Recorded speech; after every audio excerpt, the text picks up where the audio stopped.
Hi friends, so Tamilnadu Cooperative Milk Producer Union Limited. So இந்த ஒரு துறையிலேருந்து ஒரு வேலைவாய்ப்பு அறிவிப்பு வந்து தமிழக அரசு வந்து ரிலீஸ் பண்ணியிருக்காங்க.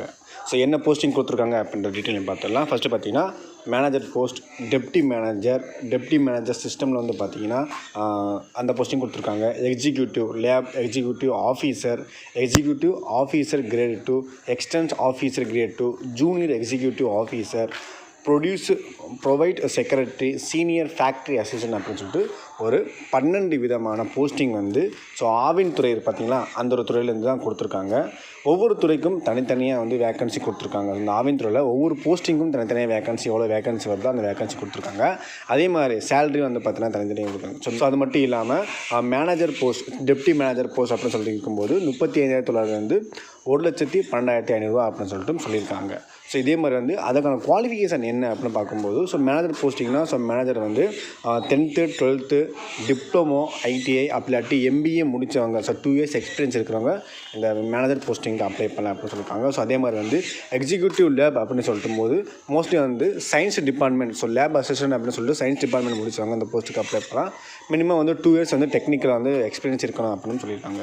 அதே மாதிரி எக்ஸிக்யூட்டிவ் ஆஃபீஸருக்கு வந்து போஸ்ட் கிராஜுவேட் டிகிரி முடித்தவங்க, கோஆப்ரேட்டிவ் ட்ரைனிங் டீட்டெயில்ஸ் வந்து சொல்லியிருக்காங்க. ஸோ இந்த டேட்டுக்குள்ளே அவங்க ட்ரைனிங் டீச்சர் முடித்தாங்க. ஸோ அந்த போஸ்டிங் அவங்க அப்ளை பண்ணலாம். அப்படி இல்லை அப்படின்னா பிஏ கோஆப்ரேட்டிவ், பிகாம் கோஆப்ரேட்டிவ் அப்படின்னு சொல்லிட்டு போஸ்டிங் படித்தவங்களும் இந்த போஸ்ட்டுக்கு வந்து அப்ளை பண்ணலாம் அப்படின்னு சொல்லியிருக்காங்க. இதே மாதிரி அந்த துறைக்கு தகுதியான அந்த ஒரு கல்வி தகுதி இருக்கணும் அப்படின்னு சொல்லியிருக்காங்க. எக்ஸ்பீரியன்ஸ் இருந்தால் கூட நீங்கள் வந்து அப்ளை பண்ணலாம். ஸோ எந்த கேட்டகரியில் வந்து அப்ளை பண்ணலாம், எஸ்சி எஸ்டி அண்ட் ஓபிசி கேட்டகரியில் இருக்கிறவங்க அந்த போஸ்ட்டுக்கு வந்து அப்ளை பண்ணலாம் அப்படின்னு சொல்லியிருக்காங்க. ஸோ இந்த போஸ்ட்டுக்கு அப்ளை பண்ணாங்கன்னா ஏஜ் லிமிட்டை பொறுத்த வரைக்கும் மினிமம் ஏஜ் வந்து 18 வயசுக்குள்ளே, 18 வந்து ஸ்டார்டிங் அப்படின்னு சொல்லியிருக்காங்க. மேக்ஸிமம் வந்து எவ்வளோ இருக்கணும் அப்படின்னு சொல்லிட்டா 30 வயதுக்குள்ளே இருக்கிறவங்க இந்த போஸ்ட்டுக்கு அப்ளை பண்ணலாம். ஓசி, எஸ்டி கேட்டகரியில் நோ ஏஜ் லிமிட் அப்படின்னு சொல்லிட்டாங்க. அதே மாதிரி வந்து பிசி, எம்பிசி, டிஎன்சி வந்து நோ ஏஜ் லிமிட் அப்படின்னு சொல்லியிருக்காங்க. ஓசி பிரிவுகளை மட்டும் 30 வயதுக்குள்ளே இருக்கிறவங்க இந்த போஸ்ட்டுக்கு அப்ளை பண்ணலாம் அப்படின்னு சொல்லியிருக்காங்க. ஸோ நீங்கள் அப்ளை பண்ணும்போது இந்த ஒரு அட்ரஸுக்கு தான் நீங்கள் வந்து உங்களுடைய போஸ்ட் வந்து நீங்கள் பண்ணணும் அப்படின்னு சொல்லியிருக்காங்க. இந்த உங்களோட போஸ்ட் வந்து சென்ட் ஆகிற லாஸ்ட் ஃபைனல் டேட் என்ன அப்படின்னு பார்க்கும்போது 6/1/2021 இதை வந்து லாஸ்ட்டு ஃபைனல் டேட்டாக கொடுத்துருக்காங்க. ஸோ நீங்கள் வந்து அப்ளை பண்ணும்போது உங்களுடைய ஜெராக்ஸ் காப்பி என்ன அப்படின்னு சொல்லிட்டு என்னென்ன கொடுத்துருக்காங்களோ அது எல்லாமே நீங்கள் வந்து சென்ட் பண்ணணும் அப்படின்னு சொல்லியிருக்காங்க. ஸோ அது மட்டும் இல்லாமல் 250 rupees வந்து பார்த்தீங்கன்னா டிராஃப்ட் எடுத்து நீங்கள் வந்து அனுப்பணும். ஸோ நீங்கள் அனுப்புகிற அந்த போஸ்ட்டில் வந்து நீங்கள் வந்து அட்டாச் பண்ணி அனுப்பணும் அப்படின்னு சொல்லியிருக்காங்க. ஸோ அதில் வந்து என்ன பேரில் வந்து நீங்கள் வந்து டிராஃப்ட் எடுக்கணும் அப்படின்னு டீட்டெயிலையும் கொடுத்துருக்காங்க. அதே மாதிரி வந்து செலெக்ஷன் ப்ராசஸை பொறுத்த வரைக்கும் written test and oral test மூலமாக இந்த போஸ்ட்டுக்கு வந்து ஆட்கள் வந்து எடுக்கிறாங்க. ஸோ 85 மார்க் பார்த்தீங்கன்னா ரிட்டன் டெஸ்ட் மூலமாகவும், ஓரல் டெஸ்ட் பார்த்தீங்கன்னா ஒரு 15 மார்க் வந்து ஓரல் டெஸ்ட்டாகவும் எடுக்கிறாங்க அப்படின்னு சொல்லியிருக்காங்க.